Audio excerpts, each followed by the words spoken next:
मी video काढून ना उद्या सोशल मीडियावर पोस्ट करतो.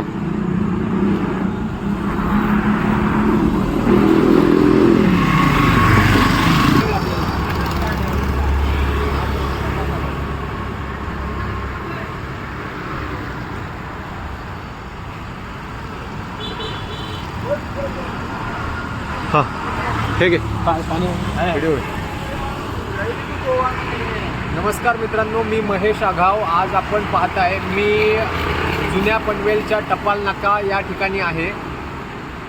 आज जवळपास रात्रीचे 11 वाजलेले आहेत. 11:15च्या आसपासचा टायमिंग झालेला आहे. तुम्ही बघू शकता पनवेल परिसरातील टपाल नाका या ठिकाणी मी आहे आणि अगदी मधोमध रस्त्याच्या अगदी मधोमध म्हणता येईल हा विजेचा खांब या ठिकाणी महानगरपालिकेच्या अंतर्गत किंवा ज्या कोणत्याही क्षेत्राच्या अंतर्गत हा खांब येत असेल, खांब दाखव ना, हा खांब येत असेल, यांना माझी कळकळीची विनंती आहे की या ठिकाणी वारंवार मोठ्या प्रमाणात अपघात झालेले आहेत.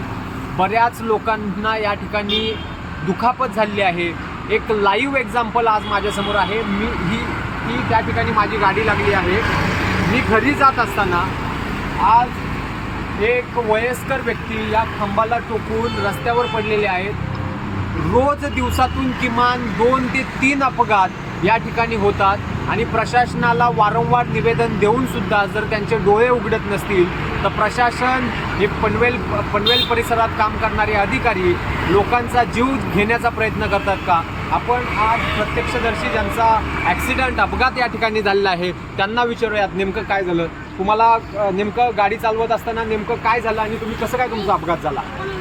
मारला तुम्ही आणि जवळ आहे त्यांचं काय म्हणजे आहे? खांब दिसला या साईडला, माझ्या राईट साईडला गाडी ठोकत लागली. त्यांच्या हाताला तुम्ही बघू शकता, पायाला हाताला पायाला अक्षरशः एवढी भयानक दुखापत या ठिकाणी झालेली आहे.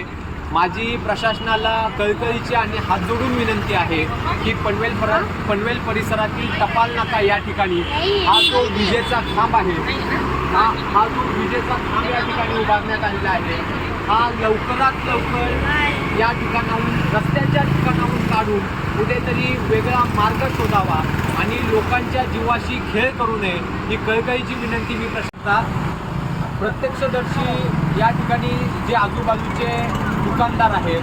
आता एक एक्झाम्पल मी तुम्हाला देतो. या ठिकाणी पाहू शकता एका बिल्डिंगचं काम चालू आहे आणि मागील 2 महिन्यांपासून या ठिकाणी बिल्डिंगचं काम चालू आहे म्हणून हे वॉचमॅन काका या ठिकाणी नेहमी असतात आणि त्यांचा वैयक्तिक असा अनुभव आहे की या ठिकाणी रस्त्यावरती दिवसातून किमान 4 ते 5 अपघात दररोजचे होतात. त्यांनाच एकदा आपण विचारूयात, दिन में कितनी बार यहाँ पे अपघात होते हैं? रात को वेगनर गाड़ी ठोका था, पूरा खत्म हो गया. देखो आप वेगनर गाड़ी 8 दिन पहले ठोका था. आपण ऐकू शकता मागच्या 7 दिवसांमध्ये वॅगनर गाडी सुद्धा या ठिकाणी ठोकलेली आहे. माणूस मरता वाचलेला आहे. प्रशासनाला वारंवार विनंती करून, वारंवार निवेदनं देऊन सुद्धा जर प्रशासनाला येथील नागरिकांचा जीव वाचवायचा नसेल तर त्यांनी तसं सांगावं. आम्ही आत्महत्या करायला रेडी आहेत पण माणसांचा जीव घेऊ नका. असं जर असा ढिसाळ कारभार जर तुमचा असेल तर खरंच निंदनीय प्रशासन आहे असं म्हणावं लागेल.